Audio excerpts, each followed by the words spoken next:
episode 923. Oh, that was like a jingle.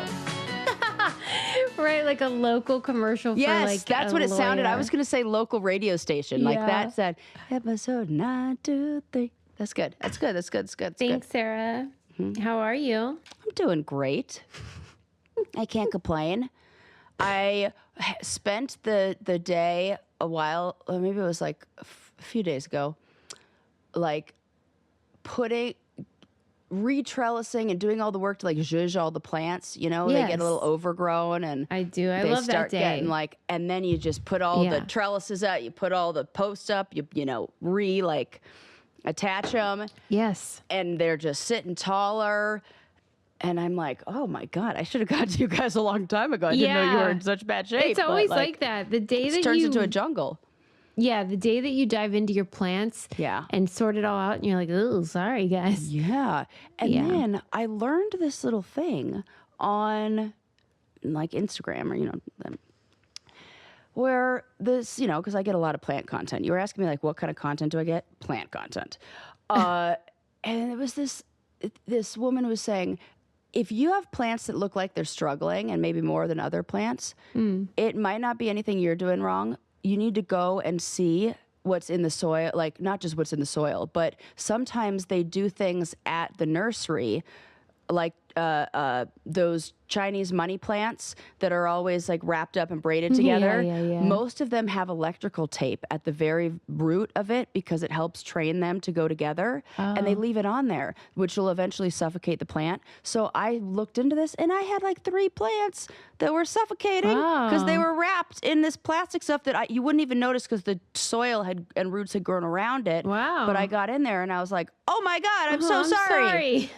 Yeah. Yes, Sarah apologizes to her I do. foliage a lot. I was like, I've seen. I didn't know. I didn't know. So cute. now they seem happier and like not mad at me. And That's a nice feeling. We're doing great in here. And Good. it's looking like a jungle. So Good. This has been a bad year for our orchids. Oh, well. We've had great luck in our house. The orchids have rebloomed year after year, and that's like, you always feel like I am right. You're the ultimate plant person. I've never been able to do that. I'm just like, but garbage. I think a lot of it's just that where the room they're in, the sun, whatever. But this year, I don't know if it's because of something we're doing or just that we haven't had much sun at all. I think it's that. Yeah, probably. But this year they're just sitting there, Suze, probably mad like I am. I replaced a lot of my light bulbs with grow lights. Yeah. That's made a big difference. Just like I should do regular. that. Yeah, you could do it. You buy them cheap on Amazon. Just get grow We lights. have grow lights. To put them, I and I just put haven't grow put them lights in- everywhere. Every plant, all Why the isn't plant everyone doing sections that? have grow lights, and that's made a big difference. I'm going to tell Adam because... Yeah, they're like, thanks for the tip. you know, you can get them like the strips, or you know, just or the little posts that you just put in, and they have a little ring over it, and love what get you're one saying. of those over that section. It'll stimulate it. Okay, I will work on that. Yeah, and there's like a different color spectrum for budding flowers. Maybe next year I'll get some orchid buds. Yeah, there you go. And then I'll credit you. I'll say, shout out to Sarah. Thanks, Suze. Okay, I have a personal anecdote for you. Yes. I thought this was unique to me. Then I told my sister Renee about it, and she had something happen the same and worse. And I thought, oh shit, maybe this is like a bigger thing. Okay. Okay. We all know as ladies, going to the gym is fraught. Yeah. There's the leerers. Yeah. There's just sort of the people wanting to make small talk, like there's the correctors. There's the mansplain scenarios. Yeah. There's so many things that can happen at the gym for women that are unpleasant. I am in an adversarial relationship with a man at my gym. And the other day, it was the second time he did something to me, and I am assuming he's doing it to other women. Okay. Tell me if I'm crazy or if this is a thing or what. I don't want to describe him, but I will insofar as to say he is older, maybe 60. And I don't know if he speaks English. Okay. I'm not sure. Because I've never heard him speak, and he has a look of somebody who was maybe born elsewhere. Got Okay. He's there every day. I'm there every day. I'm approaching a bench to use the free weights. I get to the bench. I put my phone on it. So I am there. that. You've claimed the bench. I've claimed the bench. Yes, the official gym policy says that bench is now yours. You're getting your weights. Got it. Okay. He approaches from another direction seconds later, but close enough where we're both still standing. And he just points to himself, points to the bench, and points back to himself, as if to say, that's my bench. This is the second time he did it. The first time he did it, I thought, oh, he must have been using this and I didn't see it. And then I approached it thinking it was free because literally no one was around it. Right. But at the first time I was like, okay, I'm missing something, and he was using it. This time I know for sure he wasn't, because I had a full field of vision. Okay. And I got there first. He came from far away. Right. Okay. And I just stared at him. And the reason it didn't become a conversation, of course, is because he is pantomiming. Right. There are no words coming out of his mouth. Yeah. And so I'm assuming maybe he can't speak English. And so I just stared at him and walked away. And I'm looking at other people, and they're all looking at me too, like, well, that was weird. Yeah. Okay. Huh. And so since it was the second time, I know this is something he does. And I was telling the story to my sister, and she was like, Sue, you are not going to believe this. But that happened to me, and it was worse because she was literally using the machine like in the middle of her sets with her ear pods in, and some guy goes, hey, are you almost done there? Because can I cut in? Oh, no. And you're so caught off guard that you just say like, okay. Yeah, I can't do that. And so she's like, I asked my husband like what he would do. And he was like, I would just say like, you can use it when I'm done. Yeah. But I said he would never be in that position. Right. Because no man is going up to another man at the gym and saying, are you almost done? Can I have that? Or, hey, this is my bench. Yep. I've experienced the same thing. Are you serious? And I go, I have 2 more reps, or I have 3 more. I'll tell him how many more. You've experienced what she's experienced. Yes. What about in my case? No, that's weird.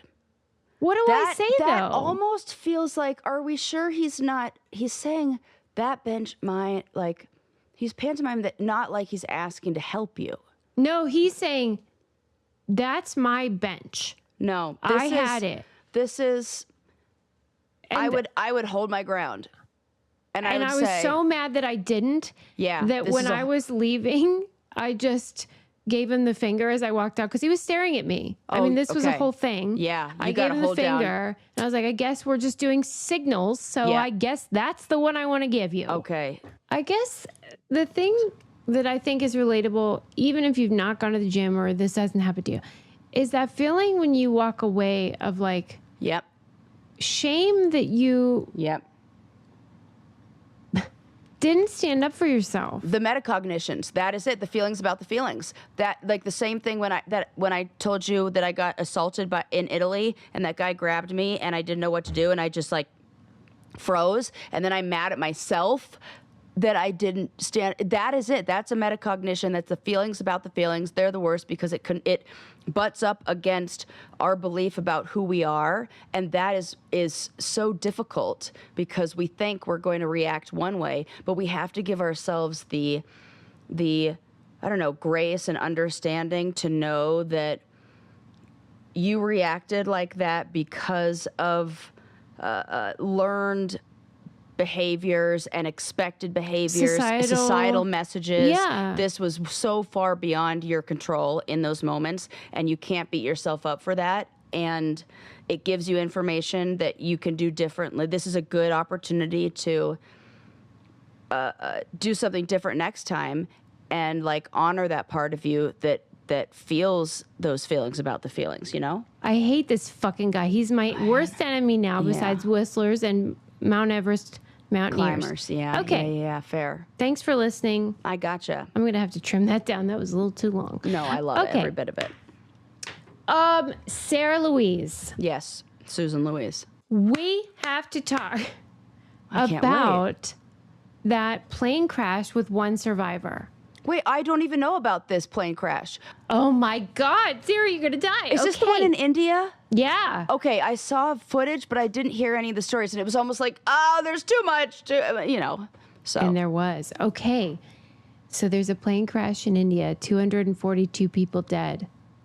One survivor. Oh my God. He was in seat A11, okay, everybody? That's the seat to get. 11. Jeez. And it was, he exited through, that's what's bonky.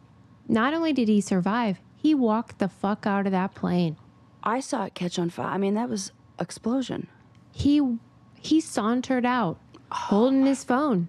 He did a video call, called his parents. He's like 40. He called his parents. He was like, hey, I was in a plane crash. What? Oh my God. Have you ever seen the film Unbreakable? Yeah, it starring feels kind of Bruce like Willis? that. Or Final Destination, shit like that. What's the plot there?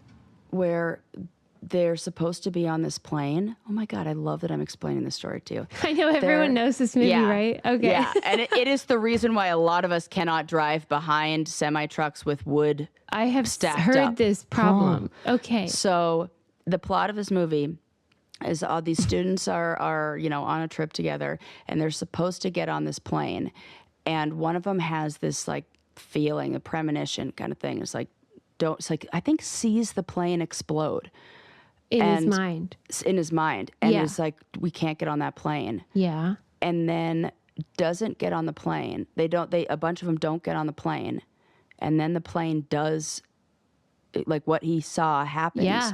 But then it's like death comes for you, and Oh people my start God! dying in the order of the seats that they were in on the airplane. Like whoever should have been killed first, wherever you're sitting is how you're like, you're destined. The rich people were dying first then. That is your final destination, and so now they're all dying one by one in these crazy, mysterious accident ways in the order that they were seated on the plane. Shit. I know. And then I think the main character like escapes death again, and then it's like, oh nope, you gotta go back. And You you're can't still, cheat death. You can't cheat. Oh, look, I have goosebumps. This is what I just said to Sarah. Time is undefeated. You can't avoid it. We're all dying. Okay. Oh shit. I don't know what the future holds. Okay. So I texted my brother and I was like, oh my gosh, this is like that film Unbreakable that we both love. And he's like, yeah, but like, how's his mental health going to be in 10 years? Like, let's the check survivor back. guilt. The survivor guilt would be, I think he's in shock. Doesn't I was even like, realize it yeah, yet. unless he has 2 superpowers. Like, oh my God, the survivor guilt. His from brother that. died. Oh no, that he's gonna have a hard time. Oh my God. Of course. And it's like, how? He needs How to do did he- EMDR right now. Right now. Right now. Oh. Well, we have to tell him. That is what I want to get trained in, is the emergency response EMDR, where like you go to those sites where there's, a school shooting or a mass tragedy, and you just help people there. In the acute moment. Yes, to not Yeah. store that in a way that is more traumatic than it already needs to. Oh my God. Yeah, because Oh, I want to help everybody. I can't Can't fathom. accept. Right. Yeah, that every other human being on that plane is dead, and there's not like somebody who was living and then died. Like, they were dead. Yeah, he needs a support group. And then right there is now. no group. There aren't anybody. Well, there could be like a survivor support group. Yeah. Like people who were in an, like, you know, that I feel like you need to hear other people. You have to connect to other people.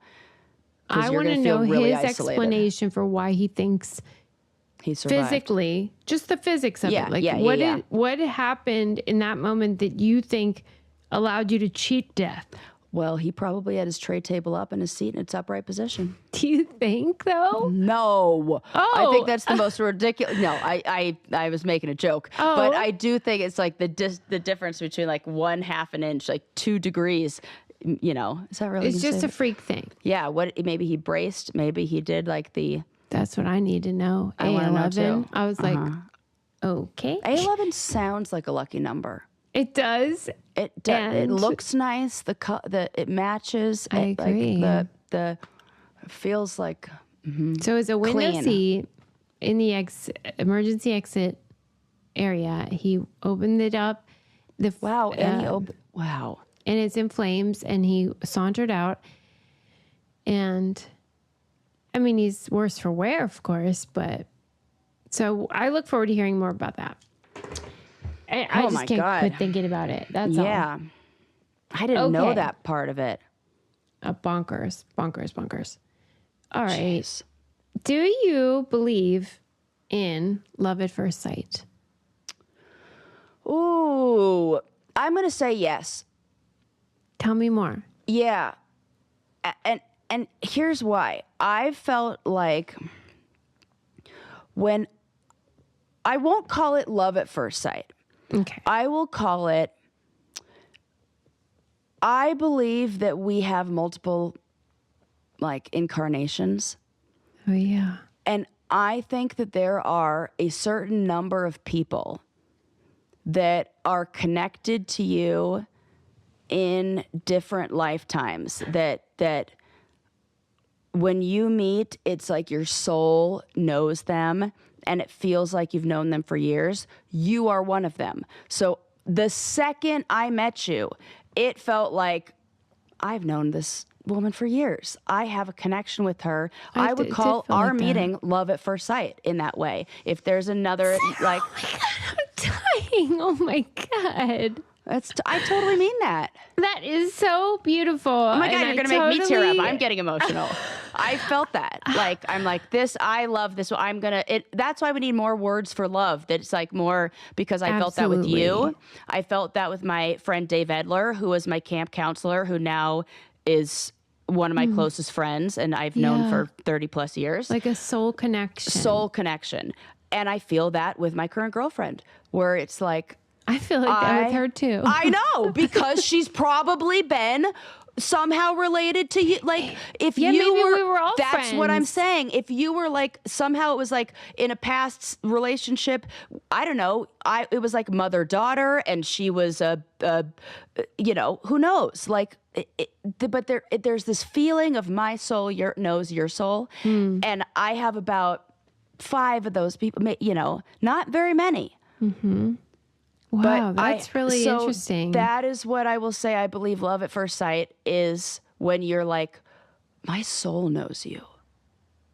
I love that. Okay. And I would agree with you. I guess I'm not so sure about the incarnation element, but it doesn't really matter because it's the same foundation, which is that like there's some sort of vibration or spirit sense of like, something beyond this plane, right? Yes. Where you're like, we're connected. You know when you are such a beautiful harmonizer. When you listen to the radio and you hear a song and then you sing to it and they sing the harmony and those pair together and you're like, oh, that sounds beautiful together. They're 2 notes that just really a vibration, is it not? And they pair well and you're like, that sounds good. It feels good. It's right. in harmony. That's what I feel like is energetically happening. People are like, this vibration is the same. It's in frequency. It's in harmony. It comes together and it's like, woo, look at this song. And you can feel it. I get goosebumps. Do you get goosebumps? I don't. Okay. But I know exactly what you're talking about because that is my feeling Yes. that like I can't, I have people in my life. I call them the magical people. And Yes. I always say I'm in the business of collecting magical people. And I don't know what it is, but there's something about them where I'm like, oh, you're stuck with me. I always tell them that too. I warn them. Yep. And they can't escape. I am going to be in your life now Yeah. Yep. because we are connected and I don't know what it is. Yep. My friend Allie is like that too. Shout out to Allie. Yeah. Shout Where it's out like, to Allie. gosh, we're supposed to be like, that's it. There's Okay. nothing you could do. Yeah, you know? Okay. The reason why I brought it up is because there was a study done recently of about 5,000 single American adults. And they polled them and asked, do you believe in love at first sight? Yeah. 60% of them said that they believe in it. And the reason why this is remarkable is because it's a 30% increase from 10 years ago. Whoa! What is happening? And That the is other thing that's interesting crazy. is they're single people, which means they're the people who are, we would say, unluckiest in love, but are the most optimistic about they believe that it's possible, and they may have had it already, but like it wasn't sustained in terms of romantic connection. Like they may have even been in love at first sight before. What do you think explains that? I cannot believe a 30% increase in 10 years. 10 years. Let's think about what's happened. Okay. Well, Trump came around. We have Trump. That was We have COVID. We have what could those things have done? Yeah. What could be causing so many people to be like, okay. This is a thing. Could it be the more isolated and disconnected we become, the stronger that need for connection? And I would maybe I would be interested to see how they would rank their loneliness. Like maybe there is a correlation between loneliness and the hope that maybe there's a protective factor in there biologically, that if you feel lonely, there's like a hopefulness of, but it won't last. It won't last. Yeah. That we need that biologically to keep going, to procreate, to survive. That feels like a good theory. It does. Because it says that about half of the people saying that they believed in it also said they had experienced it. Mm-hmm. And that shows that even though they believe in love at first sight, they don't necessarily think it lasts forever because they're single now, right? So clearly it didn't last. And maybe increased loneliness makes you reflect more, and then you become, you know how you look back with like more. Do you think regret? Maybe there's a little bit of that. Yeah, because here's what else it said, and it's like it's a kind of a heartbreaker.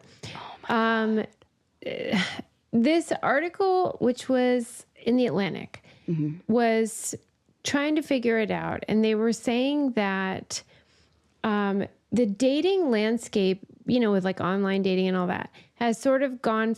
It used to be like a slow burn or a slow build where like you'd go on a date and like, they're fine, but like, we'll see. And there was more of like a time period where you could see what happened. Yeah. And now it's like all or nothing. Yeah, there's a courting. Yeah. And now it's like you go on that first date and they're either like fucking hot like you're like, I don't want that. Or you're like all in. Yeah. Okay. So then that causes people then to think that if I know exactly where we're going. If I don't have that, then it means that this isn't a thing. Or if I do have that, and it doesn't work, then that means that it was the one who got away. Okay, the other thing that I'm thinking, I have not watched any like reality dating shows, but just recently there's a lesbian one called I Kissed a Girl, and it's British. No way. I'm obsessed. Where is it? It's on Hulu. Okay. I'm obsessed. And the way that they meet, like, it's like, The Bachelor, they get out of the car and they meet, shake hands, say something. These guys start with a kiss. You get out, you don't say anything, you meet them, you kiss. And they've been matched up, and then let's do that. it is wild. It's so good. But here's what I have noticed, that a lot of them will say like, oh, I there's a friendship, it feels good, but I didn't feel that initial spark. I didn't feel that chemistry, da da da da. And so maybe there's this, we're being conditioned to believe that this, we all know that love, that love is being romanticized on reality television anyway. And you imagine this like 4-year stretch of time while we're all in lockdown during COVID, not dating as much, not having those interactions, but then watching The Bachelor and all these shows where that romanticized fantasy of love is being reinforced. It might get us to think that if we don't have that, it's not magical and it's not. But and that everything is becoming black and white. Like like the political landscape is so much more polarized, and like everything is either like it's electric, or nothing. Right. Because on these shows, it's like, oh, I got to pick between part two. Which one gives me those feelings? Even though this one, TV. I actually think that this might be a factor, because I noticed that when you're saying that, I'm like, wait a sec, that kind of sounds like what a lot of these women were saying when they're picking the other, when they're having to choose between two, and why they didn't pick one who seems like a perfectly good, reasonable match, when they're That's like, what it is. I know it. It's so fucked up. Dude, we're so fucking good at this. We're good, but we've done this. We are reality TV. I know. Garbage. Here, okay, there's more. Wait, there's more. Okay. Good episode, Suze. I'm already loving it. You're making it good, Sarah. No, it's a Michael Jordan, Dennis Rodman situation. We know that. Right. I'm Scottie Pippen. Okay, so, two questions to consider before, we go too deep is like, what is love? What is love? But also, what is first sight?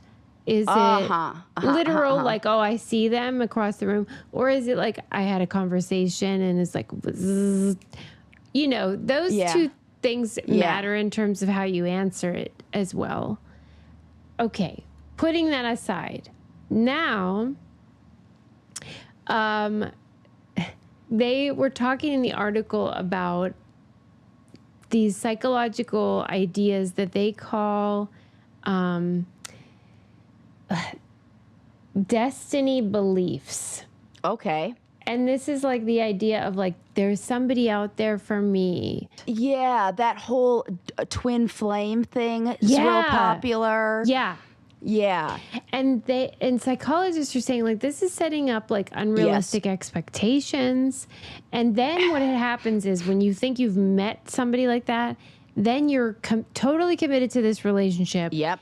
And you are doing whatever you can to avoid like losing that person. Absolutely. And so you're all in, and like you're going to do whatever it takes, even if they're hot garbage in the end. Like you've just decided they're meant for you. It is mutual positive projection on steroids, where you are going to ignore certain things. And it's the sunken cost fallacy. I'm already in. I'm already dating this person. What? No, go ahead. That's right? Absolutely. It's just like when you think back and you're like, oh, I did that. Yeah. Or it's like, I'm already in for a penny, in for a pound kind of thing, Yeah. So, and then there's the, well, what will I say when I've already said that twin flame documentary where this is what that reminds me of. Yes. Where people, and this is a response to a loneliness epidemic. This is a way to cope with that. Yes. And it's what we really need are healthier connections. It's disturbing because I also have something I want to talk about like families and how people are treating each other in like biological families. And it's sort of in line with this, where like we are fucking things up. Like we are these ideas about how people interact that are messing up relationships. Like thinking that, like thinking that it needs to be electric when really like. Right. And actually, a therapist will tell you that's not who you should go for, because there's a difference between lust and love. In fact, one of the cast members from Love on the Spectrum says this, where he said, like, love, we can't just be going for like lust. The difference between like love and lust is whatever he says. Or like that's what separates us from the animals, he says, or something, like our ability to like separate the two. Yeah. And that's not having a strong physiological reaction to somebody just means that they are stimulating arousal. And arousal is not necessarily a positive, like a good thing. Yeah. It could could be very unstable. Yes. Unstable. Emotional instability.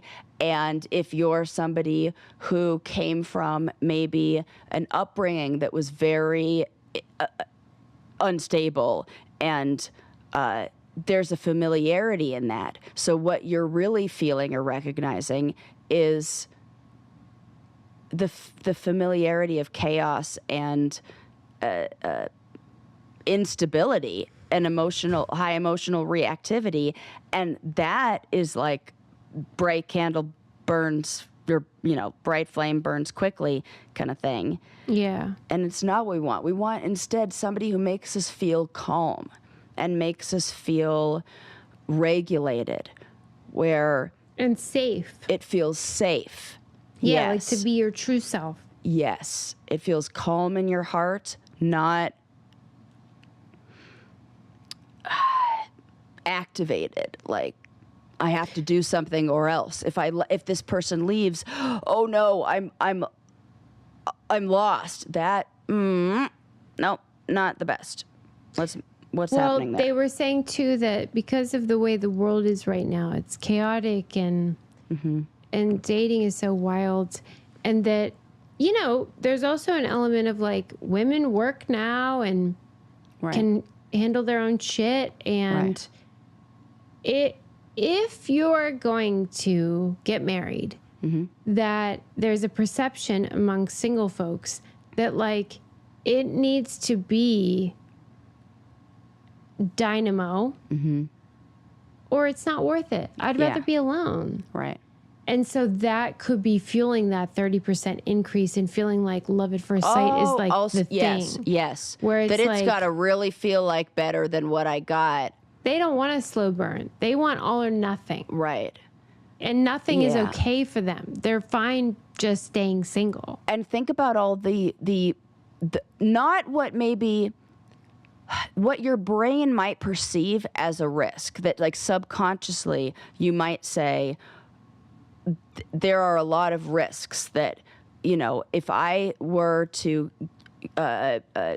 get married and have children and start a family, that is a hard thing to do. That is comes with a lot of sacrifices and challenges sometimes. And you think, I got to feel a lot of emotion in order to be willing to take on those risks. Yeah. And that might be a subconscious thing that you're not even aware is going on, because your brain recognizes challenges, and its job is to like maintain homeostasis and keep itself safe. Yeah. Interesting. It is interesting because it's such a dramatic shift culturally in such a short period, and it's like, what's going on? I want to know. Yeah. Because you don't see that 30, it's not like we've all of a sudden gotten more romantic and there's 30% increase in marriages or 30% increase in relationships. It's just a concept. A belief about what. Yes. Yeah. Expectations. Great word usage, because that is right. That's exactly right. And expectations are so consequential. And what creates expectations? Culture, context, Reality shows. fucking. Yeah. Well, that's culture. It's Right, like exactly. fucking crappy culture. Okay. Well, anyway, something to think about. Yeah. Fascinating, Suze. I'll tell you what else you should think about, and that is your finances. And if you're anything like me, your life will be dramatically improved. Oh, yes. And I am not overstating it. I know you're not. And it's rocket money. It's rocket money, baby.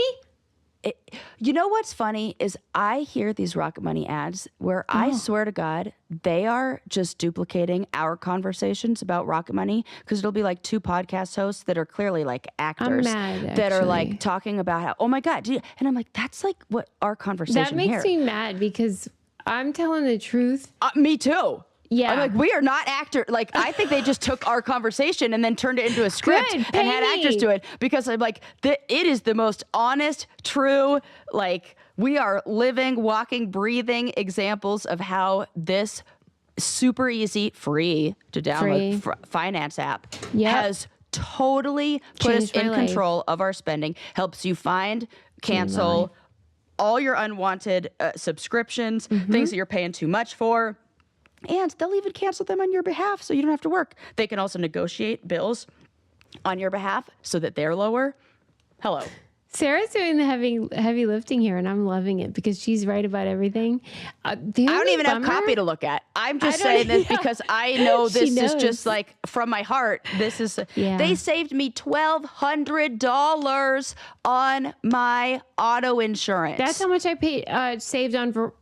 I can't say where. But on a phone scenario. Yes. Yep. And here's the thing. Like, it's like you guys think we're just saying this, but we are not. Right. Just try it. It is the proof is in the pudding. You're going to download it. You're going to start using it, and you're going to be like, I get it. Because we keep getting DMs about it. Yeah. If you're like, for me, I'm somebody with ADHD, and if it's overwhelming to me, I'll ignore it. And so what this has done is this has helped make my finances not overwhelming and made it really clear. Like, I've had that feeling of like, you don't want to go to the mailbox because you don't want to open all of the mail in there. And then you actually go through it and everything's junk anyway. And you're like, oh, why was I so worried? That's kind of this feeling where I'm not worried, and it takes away the anxiety and fears that I have about finances. I want to put in their suggestion box. I don't know if it is still true, but I don't think you can get it in Canada. Oh, what? I think maybe. So like, Canada, I'm so sorry. I'm so sorry. And I know there's so many of our listeners. We're so sorry. As they would say. Yes. And Rocket Money, if you're listening, put that in your suggestion box because those people need some help over there too. Yes. Okay, here's the scoop. They have over 5 million users. They saved a total of 500 million in canceled subscriptions, saving members up to $740 a year when they use all the app's premium features. You can cancel your unwanted subscriptions, reach your financial goals faster with Rocket Money. Go to rocketmoney.com/braincandy today. That's rocketmoney.com/braincandy, rocketmoney.com/braincandy. We love it. Okay. Don't you feel like you're kind of winning because you've saved more than what their average user has saved? Yeah, I'm almost like double. Well, right. I guess I should be embarrassed that I was spending that much. Yeah. Yeah. But I'm so thankful because I've saved thousands of dollars. Yes. Yeah. Okay. Okay, so this is the article I was referring to when I was talking before. New York Times did an article, and it was about the connection between childlessness and therapy culture. Oh. Yeah.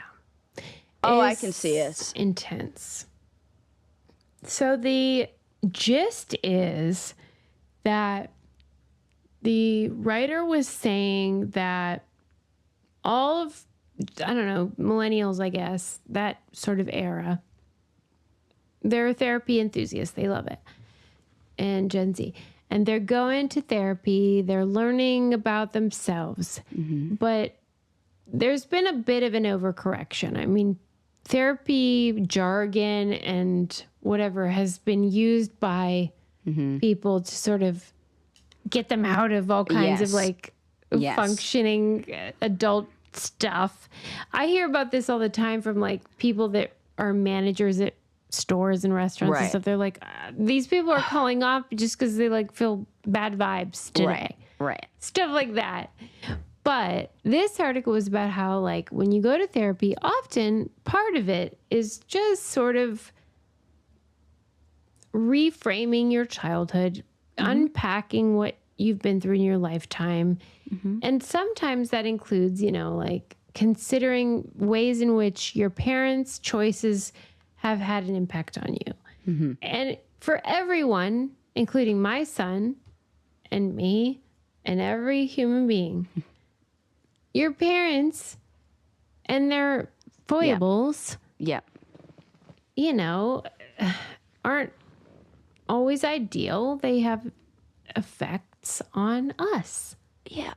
I think it's important to remember that we are viewing our parents through the perspective of a child. And your brain is like a file cabinet. So you experience something, and then at the age you are when this happens, you make a little note that you stick in that file cabinet. Then when you experience a similar situation that reminds you of that, your brain opens up that file cabinet, and rather than using your awareness at the current moment, takes the notes from when you were 6, 7, 8 and applies them to what you're experiencing right now. So in therapy, we want to go back through those file cabinets and say, hey, remember when you saw this interaction between your parents, or your mom, you know, lost her job and you thought it was all your fault, and you created this feeling of like, you got to save the family by being the funny one or whatever, that wasn't your job, and that there was other things going on. It gives you kind of like perspective. Oh yeah, she was going through a lot of stuff. Yeah, I couldn't have helped her. I was just 6. What did I know how to do? And allows you to edit those pages from the awareness that you have in the current moment. Yeah. And for better or for worse, Americans have redefined words that like harm or abuse or neglect or trauma or whatever. I know. And they've like expanded them. They've expanded what those words mean to include struggles that were previously considered to be sort of parts of life. Yeah, just... There's a difference between being anxious, having the feeling of anxiety, and having an anxiety disorder or generalized anxiety. And there's a difference between those discomfort and trauma. Absolutely. A lot of things are, so much of the work that I do with clients is helping them with the expectations of what therapy is going to do. That there is no amount of therapy that makes us not feel feelings. It makes us not as affected by those feelings. There was this great study that was done on monks and people who had dedicated their lifetime to meditation and mindfulness and being present in the moment. And there's this belief that, monks must not feel, have that kind of emotional reaction. When you hook them up to all of the, EEGs and everything and look at their emotional reactivity, and you think of that on a graph, for most of us, we have the experience and our emotions, peak, go to 10. And then they slowly go down as we, realize that we're not in danger, we're safe, and it's kind of like this slow, back down to normal. Whereas these monks, they experience the heightened emotion the same as all of us do, to the same extent.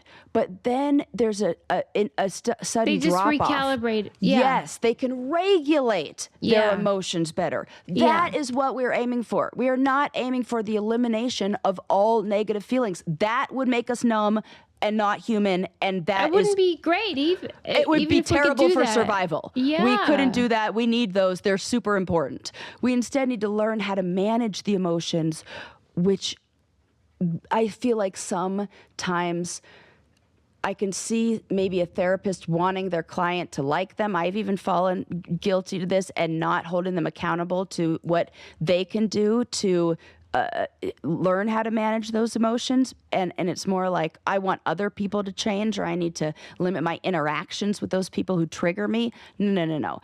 People are always going to, quote unquote, trigger you. You're always going to have reactions. Let's learn how to manage emotional reactivity like the Buddhist monks. Yeah. And we're not all great at that. No, we need practice. Nobody ever taught us. And if we also, I have to add this, if we feel that feeling and then think, oh no, I shouldn't be feeling this. I shouldn't have this. I should be like fine. More anxiety, more feelings, because what we're doing is it's that resisting it, which causes suffering. Pain times resistance equals suffering. That has been such an important equation for me. You have to resist the suffering. Okay, it is what it is. This is the situation. This sucks right now, and that's okay that it sucks. Yes. Yeah. And that's part of it, is just knowing it's fine. It's okay fine. That you're unhappy or whatever.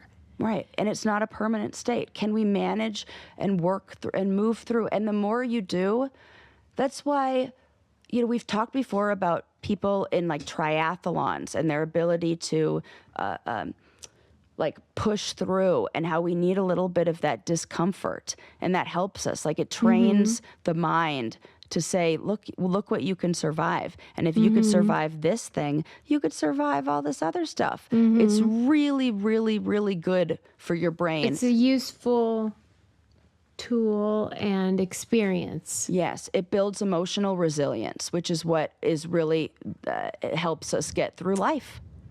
Well, okay, so in this case, it was talking about how, I'm sure you've seen this, adult children are increasingly likely to publicly and even righteously cut off contact with their parent. Yeah. And, they'll talk about like it's abusive or they're traumatic or whatever. Or they'll say like, we are not aligned in values. Like, my mom is on the Trump train. I am not. I think a lot of people have felt I can't abide this worldview. I need to have this boundary that's very severe, whatever.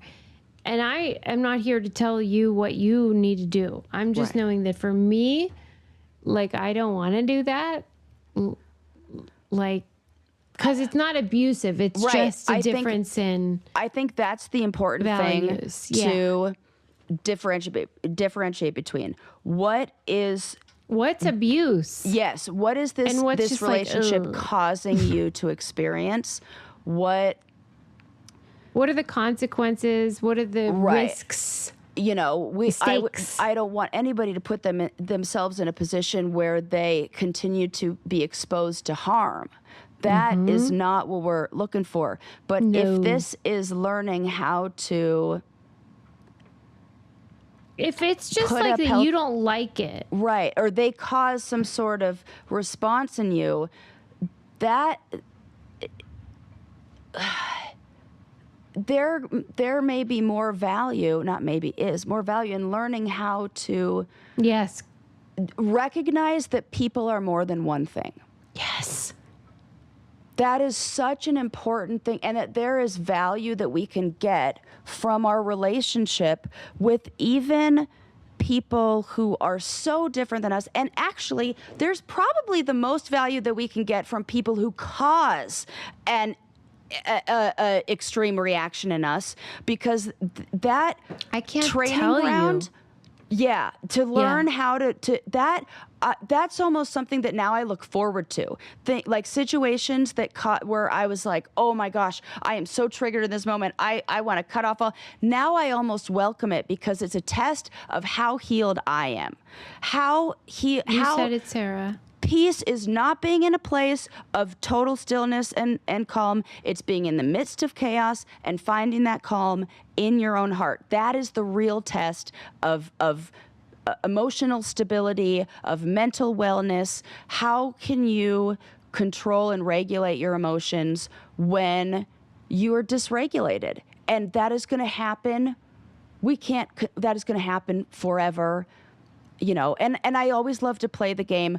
What would 80-year-old me think? And when I think about those people who have cut off from their family and maybe are doing so to just prove a point or to avoid difficult emotions or having to do the hard work, I would say, what would 80-year-old you think? And 80-year-old them might feel regret. But if you are in a situation where, like me, where my father was abusive and and that was denied for so long and continuously, my 80-year-old self. I never even questioned any of that. My 80-year-old self is like, fuck no, you don't need that. Like, do your own thing. You are good. Recognize the family that you have. Work through the challenges that you have with the people that, it's very clear. 80-year-old you knows in which one it will have regrets about or not. So really do some 40-year-old you and 30-year-old you does too. Yeah. Really, if you think about it. Yeah. And if it's just about like, I don't enjoy this or it makes me mad, then that's not it. It ain't it. It's the same as those parents who try, what are they called? Like steam. Yes. Snowplow. Like snowplow, or like, I'm going to get rid of any bad feelings. And we know that really makes it so those kids don't have any emotional resilience. Yeah. So we have to face those challenges and have the tough conversations, and even things like, I thought you were mad at me when you did this. No, I wasn't. Like, all that, it's so healthy. We do it all the time. And it is so good. And it makes us so close. And it is so healthy and so wonderful. And I am so grateful for all my friendships where people have been able to say, hey, this thing that you did, I didn't like. And I'm like, oh my God, I'm so sorry. I didn't know. Relationships, friendships, all of the above. True love welcomes that feedback. Yes. Because it's safe. Yes, it's safe. You got to work through those attachments, and people got to get good therapists. Sometimes I think therapists, like I know it. I know when I was a baby therapist and I fell into that, I just want my clients to like me and to them to not, and now I'm like, no, I'm in line with their goals. Their goal is to feel better and improve these relationships. That may mean you have to confront difficult feelings. And then you're going to relate it to having children. Like this, is it just like the parents thing? So the article was sort of tying into the fact that probably deep inside, millennials and people that are delaying or avoiding having children know that the expectations that they have placed upon their own parents are unrealistic. Absolutely. And that they are not going to be able to do better. Absolutely. And so it's contributing to this decision of like, maybe I don't want to do this, right? Yeah. Because the expectation is actually the problem. Like, we are expecting parents to know we can't be everything, right? And so they were using some of the famous therapy content creators as examples. Here's some of the stuff that they say. They claim that like childhood trauma isn't just like if you're in an abusive home or you're in a freaking car accident or whatever. I hate this. That it's also just like feeling unseen. No, those are negative experiences. not it's like fucking necessarily sucks. That's what they should say. trauma. It's like when I'm in line at Starbucks and it's taking too long. It fucking sucks, but it's not traumatic. Calm down. Here are Okay. some of the other examples of what Yeah. they are claiming is like traumatic. Or like evidence that you've experienced. Right. Childhood We trauma. call it You're a, trauma with the capital T. okay. You're a people pleaser. You've been called an old soul. Oh, no. You procrastinate a lot. You have a hard time asking for help. You feel awkward when people genuinely check on you about your feelings. Those types of things are being trotted out as like, well, you must have endured something real. Now, what off. this is why EMDR is so good.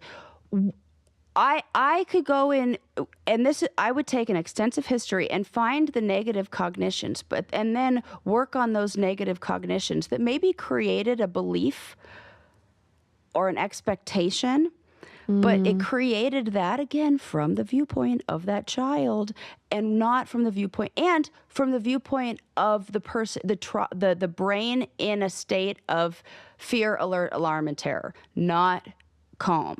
Because that calm, wise mind has a totally different understanding. It's like when we say, well, deep down, I know they really loved me.